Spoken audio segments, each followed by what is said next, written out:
Primary market पे, क्योंकि action तो असली वहीं पर ही है। खैर वो जो प्राइमरी मार्केट कैंडिडेट्स है वो सेकेंडरी मार्केट में आए हैं, 5 नए मेहमान, उनकी लिस्टिंग हुई है आज के सत्र में।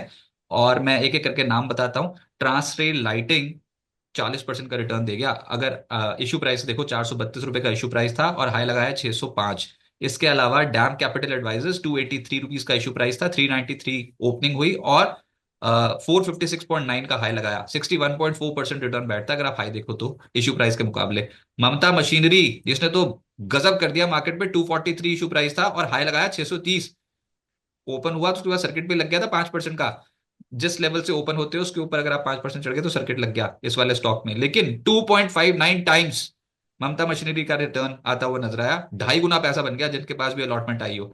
फिर सनातन टेक्सटाइल्स, 321 का इशू प्राइस था, 423 का हाई लगाया, 32% का रिटर्न जनरेट कर दिया। कॉनकॉर्ड एनवीरो सिस्टम्स, 701 का इशू प्राइस था, 858.9 का हाई लगाया, 22.5% का रिटर्न जनरेट कर दिया। सर लॉटरी लगी हुई है ये तो आईपीओ मार्केट पे। जिन जिनके पास हो, आप किसी भी स्टॉक को क्या क्लोजली ट्रैक कर रहे हो, ये औसत रिटर्न 20%, 30%, 40% ऐसे मिल रहे हैं अभी।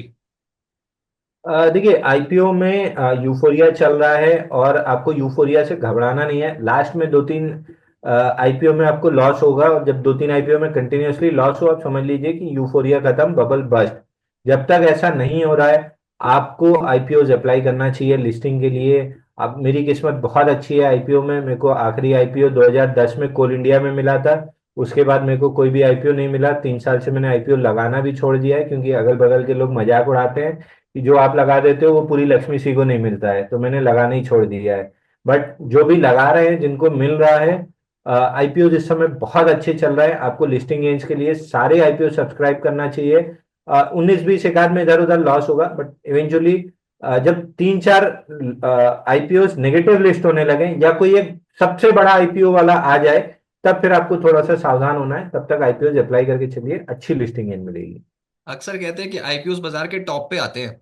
ये तो धड़ाधड़ कंपनियां जो है वो लेकर आ रही है आईपीओ से। ये क्या टिश्यू पेपर इतना अच्छे तरीके से प्राइस हो रहा है, जो 30%, 40%, ये मिनिमम अगर इतना ना मिले ना तो फिर इस समय उसको आईपीओ को अच्छा नहीं बोला जाता। तो 30%, 40%, 60% रिटर्न मिलना चाहिए और लोग उसी के चलते लगा रहे हैं। और इसीलिए सब्सक्रिप्शन बहुत मोटे मोटे देखने को मिल रहे हैं आईपीओ मार्केट में। अभी ओवर सब्सक्राइब होते हैं भयंकर तरीके से। तो देखिए, 2020 कोविड के बाद से बहुत हद तक माहौल बदल चुका है मार्केट का।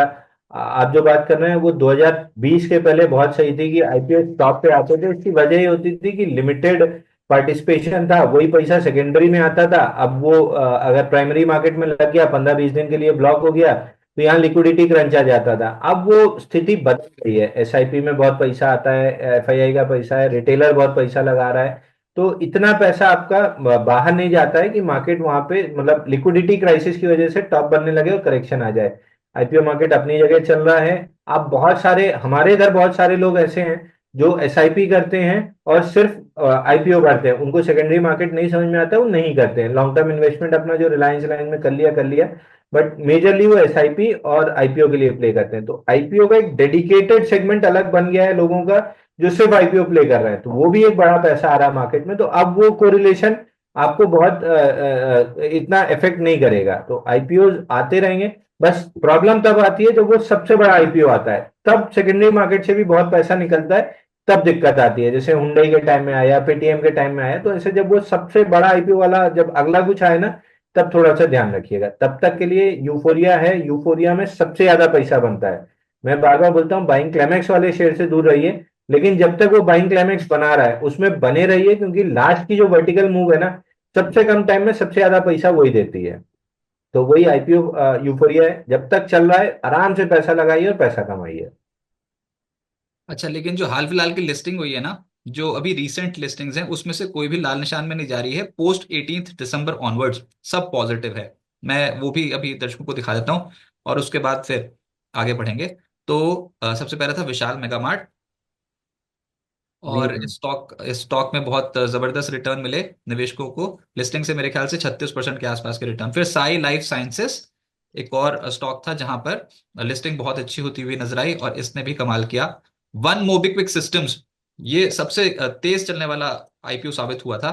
वन मोबिक्विक सिस्टम्स, और इसने मेरे ख्याल से लगभग 130% के आसपास का रिटर्न जनरेट करके दिया निवेशकों को, बहुत तगड़ी लिस्टिंग समझी गई इसकी। फिर इन्वेंचरस नॉलेज सॉल्यूशंस, ये एक और आईपीओ था जिसमें बहुत इन्वेंचरस, नॉलेज, इन्वेंशन, INV।